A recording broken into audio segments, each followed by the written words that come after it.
Ever wonder why different therapies use completely different words for the same experience? In this video, I break down how approaches like trauma therapy, recall healing, German new medicine, systemic therapy, coaching, and a few more all describe similar inner processes, but in their own unique language. This video is perfect if you ever felt confused by therapy terminology or want a clearer picture of how different perspectives approach healing. It's not about which therapy is right. It's about understanding the many ways we process, store, and work through life challenges. Let's break it down because it's actually fascinating how these ideas connect. First up, in trauma therapy and general psychology, they talk about trauma. This isn't about big dramatic events.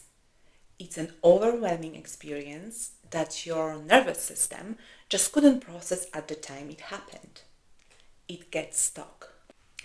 Then you have approaches like recall healing or total biology, where the word conflict is used. This refers to an unresolved emotional experience, often that is tied to your childhood, your life story, or even your family history. It's an inner battle that hasn't been resolved. German new medicine has a very specific term, DHS, which stands for Dirkhammer syndrome. It is described as a sudden, intense, unexpected, and isolating shock that occurred right before a physical symptom appeared. German new medicine is looking for that one specific moment. Systemic therapies like family constellations talk about family loyalty or family patterns. This is an inherited dynamic, something passed down through generations that unconsciously limits your choices and keeps you stuck in a certain role. You are being loyal to a pattern you might not even be aware of. In the world of psychosomatic medicine, they use the term somatization. This is when a psychological or emotional experience shows up as a physical symptom in your body.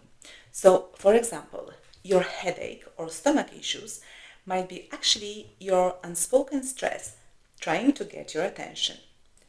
Humanistic therapies like Gestalt focus on unresolved emotions.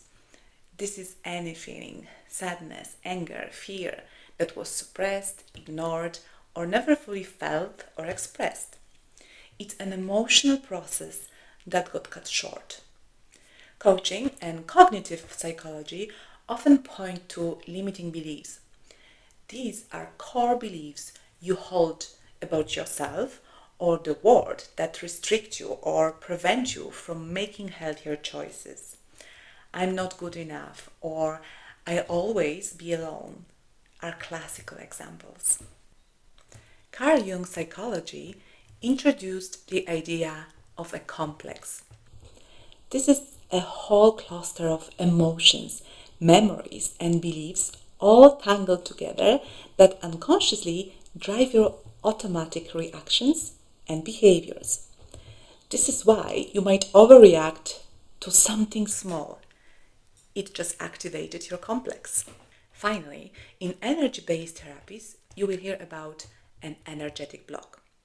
This is a felt sense of stuckness in the body, where the natural flow of emotions or life energy seems to be obstructed. So trauma, conflict, family patterns, energetic blocks, and so on. It's a lot of different words, right? But they all point to the same core idea. It's not just about what happened to you. It's all about how that experience was perceived, processed, and stored in your system, in your mind, in your emotions, and in your body.